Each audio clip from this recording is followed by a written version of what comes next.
Just a few months until the next Texas legislature gavels in with some big initiatives on Texas Tech's agenda: a dental school, a mental health institute, and most importantly, a vet school planned for Amarillo, an initiative Robert Duncan championed. Those initiatives really help bring our system into national prominence. But in the middle of those preparations, he suddenly retires.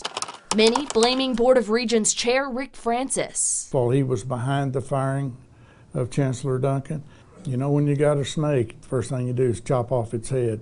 It is time for a change in leadership. His resignation, another big shakeup. But many speculate there are bigger forces influencing these decisions. I, for one, will never understand why Bob Duncan was forced to resign. Former Regent Wendy Sitton says the vet school's been in the works for years since she was on the board. But we could never get it off the ground, and I think it's because A&M, you know, is a very powerful school, a wonderful school, but a good lobby. And the thing that's so interesting to me is that Bob Duncan becomes chancellor, and guess what?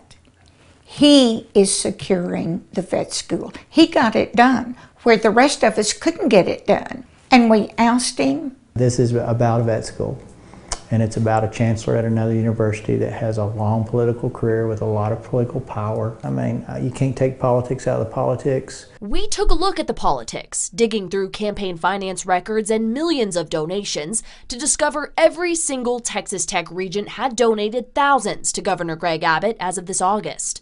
And all but one donated to the governor who appointed them. But that seems to be common practice across the state, with all but one University of Texas regent donating to the governor, and the same for Texas A&M. How political can those spots on the Board of Regents get? The positions, of course, are political because they're appointed by the governor. But Sitton says politics should never get in the way of the greater goals of the system. Because the commonality that all board members have is their love, care, concern for Texas Tech.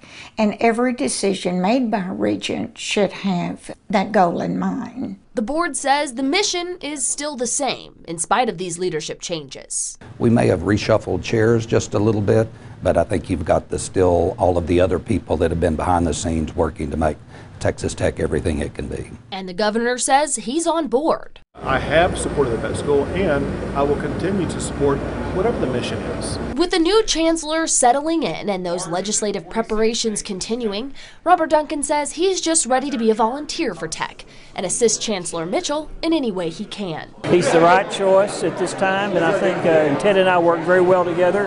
And in the legislative process, I know that we can work well together as well. If and when that vet school comes on board, I'll be the first in line to name that after Senator Bob Duncan. Now, we reached out to A&M about all this, and they're still against the creation of a second vet school. Their full statement is up on our website for you to read. But during our reporting, we came across something interesting. Ms. Sitton says that she wonders what all this would look like if the board was more diverse. In fact, she was one of just 12 women to ever serve as a regent at the TTU board. UT and A&M have similar makeups with 20 and 11 women respectively. Now, Sitton and many of you have also wondered about whether the board should feature a Lubbock resident. Now, let's get a look at where our regents live now around the state. A while back, we asked the board about this. Take a listen to what they had to say. It depends on how you define the diverse. If you just strictly go male-female, obviously not. But the other diversity that we're responsible for is we need to be represented around the state. To Houston, to Dallas, which is representative because that's where a lot of our students come from. You've got me, I'm from Abilene, and so I'm kind of in the West Texas portion of that. I think it's hard to get all of that diversity.